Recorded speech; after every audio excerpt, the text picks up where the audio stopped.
wabarakatuh. Kami dari kelompok 2 mata kuliah Hukum Humaniter, dosen pengampu Pak Sintong Aryan Hutapea. Pertama-tama kami ingin memperkenalkan diri masing-masing. Saya Satrio Budi Harjo dan saya Fadila. Saya Siti Bakia Ramadhani. Saya Pendra Aryondi. Pada video kali ini kami akan membahas terkait film The Kill Team melalui perspektif hukum humaniter internasional. Oke, kita masuk pada sesi awal, yaitu mengenai alur singkat dari cerita film The Kill Team. Film ini disutradarai oleh Dan Cruz berdasarkan kisah nyata yang terjadi di Afghanistan pada tahun 2010. Ceritanya berfokus pada latar belakang militer, yang dimana tentara Amerika Serikat dalam penugasan di negara Afghanistan melakukan sejumlah pelanggaran HAM mengenai kejahatan sipil terhadap masyarakat di Afghanistan. Kembali lagi pada cerita alur filmnya.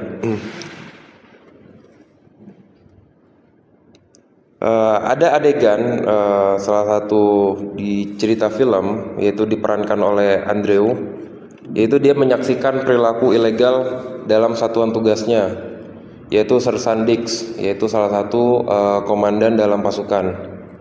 Yaitu ia menembak warga sipil yang tak bersenjata dan mengambil bagian tubuh korban sebagai trofi untuk memperlakukan korban secara tidak manusiawi. Lalu salah satu adegan lagi menunjukkan Andrew dan tim melakukan patroli rutin. Mereka menemukan warga lokal yang sedang menjalankan aktivitas sehari-hari, mengambil air, membawa dagangan atau berjalan di desa. Lalu Sersan Dix memerintahkan untuk menembak warga tersebut tanpa ada sebab dan ancaman yang jelas.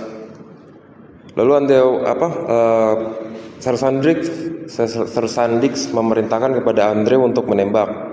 Namun Andrew terlihat ragu karena ekspresinya menampilkan dilema moral. Film ini menampilkan tekanan hierarki. Prajurit muda sulit untuk menolak perintah dari atasan karena takut kehilangan karir ataupun menghadapi intimidasi dan juga tekanan sosial.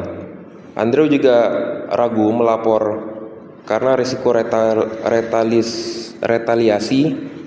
Lalu film ini bukan hanya sekedar perang, tetapi juga studi kasus pelanggaran hukum humaniter internasional dalam konflik modern. Jika kita melihat dalam perspektif hukum humaniter internasional, penembakan warga sipil itu melanggar prinsip distinction yang mewajibkan membedakan kombatan dan non-kombatan. Yang ini dibahas dalam Konvensi Jenewa dan protokol tambahan untuk menegaskan bahwa warga sipil harus dilindungi. Pengambilan bagian tubuh dan berpose dengan mayat termasuk perbuatan yang sangat tidak manusiawi, dan ini masuk dalam kategori kejahatan perang menurut Statuta Roma ICC. Lalu film ini juga menunjukkan dilema moral prajurit. Karena Andrew sering mengalami tekanan batin dan rasa bersalah dan ketakutan karena menyaksikan tindakan ilegal, ini juga menunjukkan pelanggaran hukum perang berdampak pada moral dan kesehatan mental tentara. Selain itu, film ini menekankan bagaimana budaya militer yang salah dan kurangnya pelatihan hukum humaniter internasional bisa memicu pelanggaran. Prajurit muda yang tidak terlatih cenderung ikut serta karena takut atau ingin diterima. Pada sesi selanjutnya itu akan dijelaskan oleh Siti Zakia Ramadhani tentang bagaimana analisis hukum humaniter internasional terhadap pembunuhan warga sipil. Mungkin bisa langsung.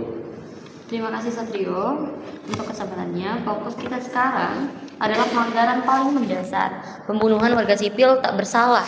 Dalam hukum humaniter internasional, warga sipil adalah non-kombatan yang tidak boleh menjadi target serangan. Prinsip ini dijabarkan dalam pasal 3 Konvensi Jenewa dan protokol tambahan 1 pasal 48 sampai 51. Serangan hanya boleh diarahkan kepada kombatan dan objek militer. Film menampilkan adegan mengerikan. Andrew dan tim memasuki desa di Kandahar. Kemudian warga desa menjalankan aktivitas sehari-hari. Tiba-tiba Dix memerintahkan menembak warga tak bersenjata. Kamera menyorot ekspresi warga, ketakutan, kebingungan, dan tak berdaya. Andrew terlihat ragu, wajahnya menunjukkan konflik moral. Nah, kewajiban mematuhi hierarki militer versus kewajiban menegakkan hukum perang. Adegan ini menggambarkan dilema hukum dan moral nyata di medan perang.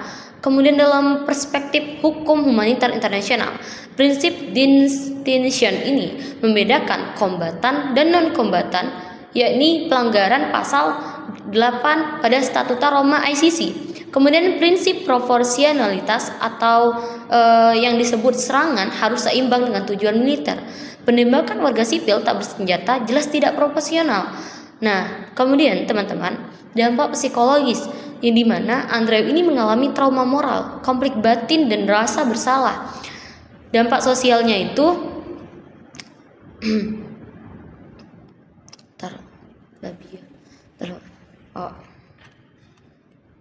mana ya?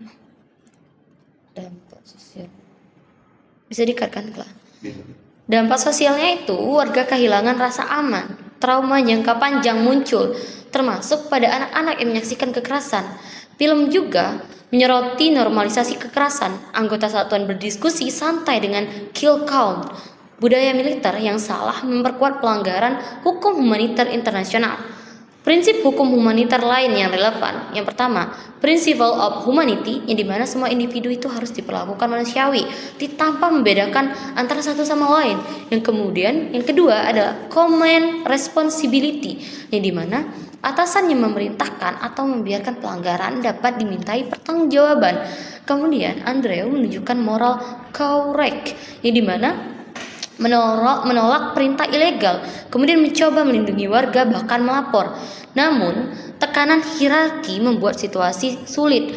Kemudian penerapan hukum humanitar internasional memerlukan keberanian individu dan dukungan sistemik, yang dimana konteks sosial penting. Kemudian di Afghanistan itu, warga sipil berada di tengah konflik kompleks. Kehadiran pasukan asing, konflik internal, dan kurangnya pemahaman hukum lokal membuat warga itu rentan. Hukum humaniter internasional di sini tidak bisa dipisahkan dari konteks nyata, yang dimana perlindungan warga sipil memerlukan pemahaman budaya, sosial, dan psikologis masyarakat. Adegan ini membuka mata. Banyak orang mengira mematuhi perintah atau membebaskan tanggung jawab, tetapi hukum internasional di sini menegaskan tidak ada perintah ilegal yang membebaskan tanggung jawab individu. Pelanggaran hukum humaniter internasional menimbulkan konsekuensi jangka panjang yang terutama menyerang trauma psikologis, kemudian hilangnya kepercayaan masyarakat terhadap militer, kemudian potensi balas dendam dan ketidakstabilan wilayah. Hukum humaniter internasional hadir untuk meminimalisir konsekuensi tersebut. Selanjutnya akan disampaikan oleh teman saya mengenai penyiksaan dan perlakuan tidak manusiawi terhadap warga sipil. Kepada kesempatannya saya persilahkan. Baik, terima kasih kepada Kia. Yang selanjutnya yaitu penyiksaan dan perlakuan tidak manusiawi, di mana adegan film memperlihatkan warga diperlakukan merendahkan martabat. Misalnya, dipaksa duduk di tengah dengan tangan terangkat, senjata diarahkan ke mereka, wajah penuh ketakutan dan kebingungan. Tentara mengambil barang pribadi, mengejek korban, dan memotret mereka dengan posisi merendahkan. Dari perspektif hukum, Pasal 3 Konvensi Jenewa 1949 melarang perlakuan kejam, penyiksaan, dan perlakuan merendahkan martabat manusia. Protokol tambahan 1, Pasal 75 dan Pasal 8 Statuta Roma ICC, penyiksaan termasuk kejahatan perang. Andrew Brickman dan prajurit lainnya menghadapi tekanan psikologis, ikut menyaksikan atau terlibat dalam penyiksaan menimbulkan trauma, moral, rasa bersalah, konflik batin, dan takut retaliasi.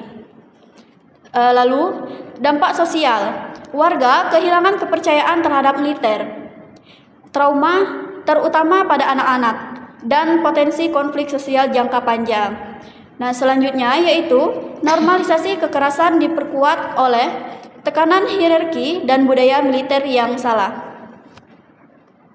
Lalu, adapun prinsip dalam hukum humaniter internasional terkait prinsip of humanity, di mana semua individu harus diperlakukan manusiawi. Yang kedua, protection of person, di mana warga sipil harus dilindungi dari kekerasan fisik maupun psikologis. Nah, yang ketiga, common responsibility, di mana atasan yang mengetahui penyiksaan dan tidak menghentikannya tanggung jawab pidana. Lalu, trauma psikologis. Prajurit juga terlihat jelas. Andrew mengalami moral injury atau di mana kerusakan psikologis akibat menyaksikan atau dipaksa terlibat dalam pelanggaran norma moral. Lalu, film ini menyoroti trauma kolektif, di mana efek penyiksaan menyebar dalam satuan militer, lalu menurunkan disiplin, meningkatkan pelanggaran, dan merusak kepercayaan masyarakat terhadap militer. Lalu, refleksi pribadi, di mana penyiksaan terjadi bukan karena perintah perang, tetapi dalam hukum humaniter internasional menegakkan prinsip kemanusiaan tetap harus dijaga. Pendidikan hukum humaniter internasional krusial agar prajurit mampu menolak perintah ilegal dan melindungi martabat warga sipil. Nah, selanjutnya Saudara Pendra Aryazi akan membahas tentang penyalahgunaan otoritas militer dan perintah ilegal. Baik, terima kasih Pak Dila. Mungkin kita akan membahas di bagian akhir film, yang dimana film ini adalah film The Kill Team, yang tokohnya itu adalah Andrew Brickman, atau akhirnya dia mencoba untuk melaporkan kejahatan yang dilakukan oleh komandannya.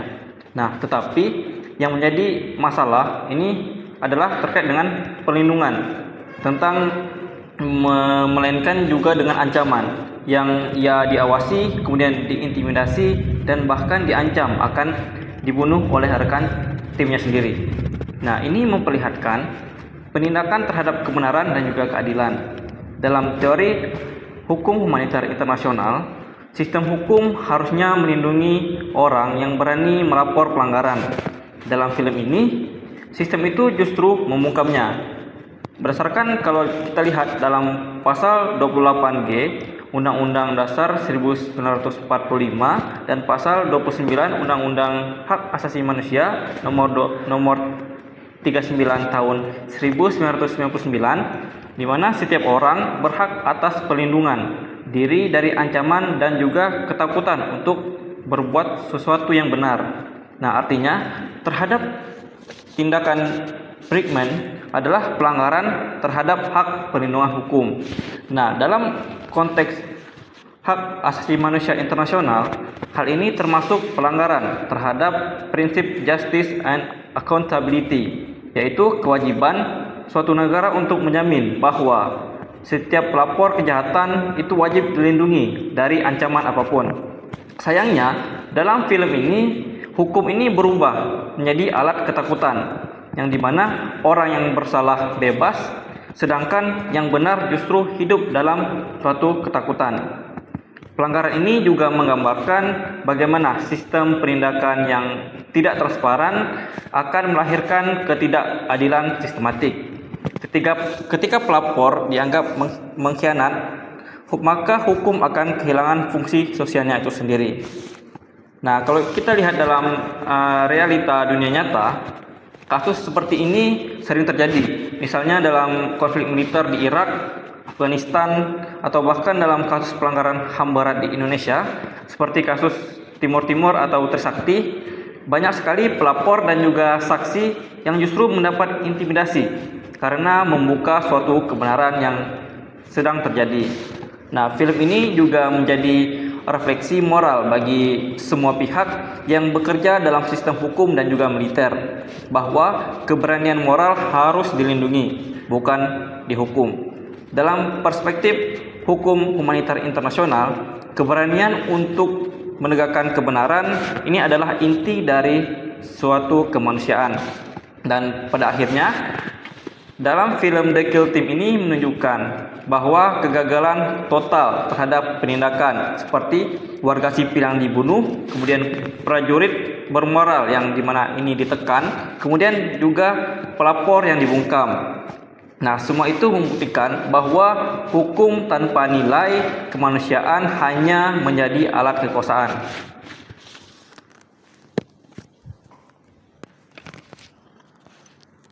Mungkin kita masuk ke dalam sesi terakhir, yaitu mengenai pandangan pribadi masing-masing terhadap penilaian menyeluruh terkait dengan film The Kill Team dengan perspektif hukum humanitar internasional. Keberanian moral individu itu adalah inti dari hukum humanitar internasional.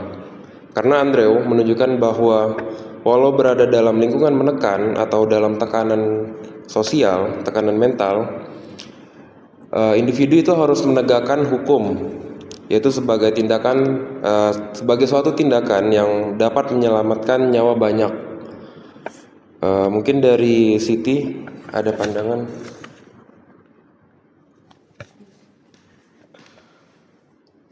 Menurut saya, pandangan hukum dan sistemiknya itu yang dimana struktur militer dan hierarki itu bisa memicu pelanggaran. Mekanisme perlindungan hukum bagi pelapor sangat penting agar individu berani menolak perintah ilegal. Apalagi hukum humanitar internasional ini harus dipandang sebagai instrumen praktis untuk membatasi kekerasan dan melindungi warga sipil.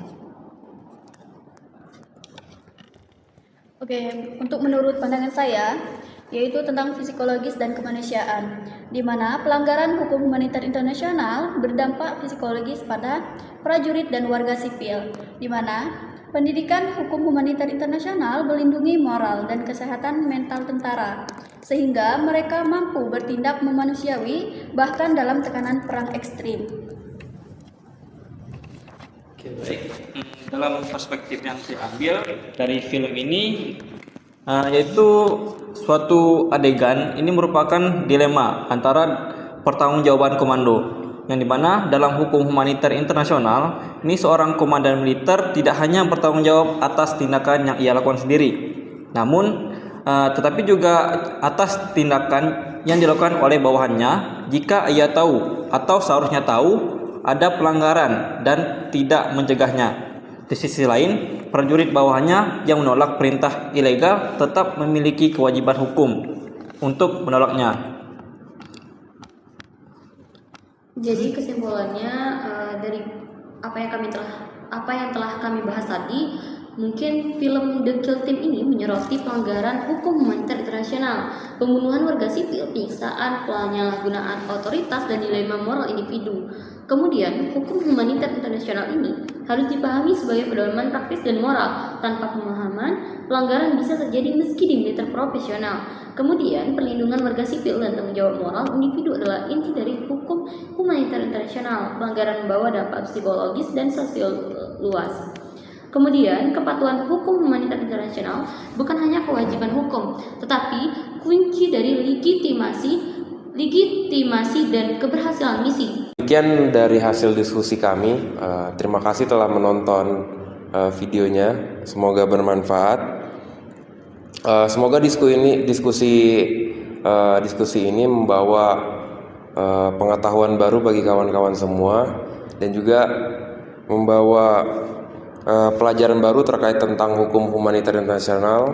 Dan sekian dari video kami. Apabila ada salah kata dan kesalahan, kami mohon maaf. Wabillahi taufiq wal hidayat. Wassalamualaikum warahmatullahi wabarakatuh.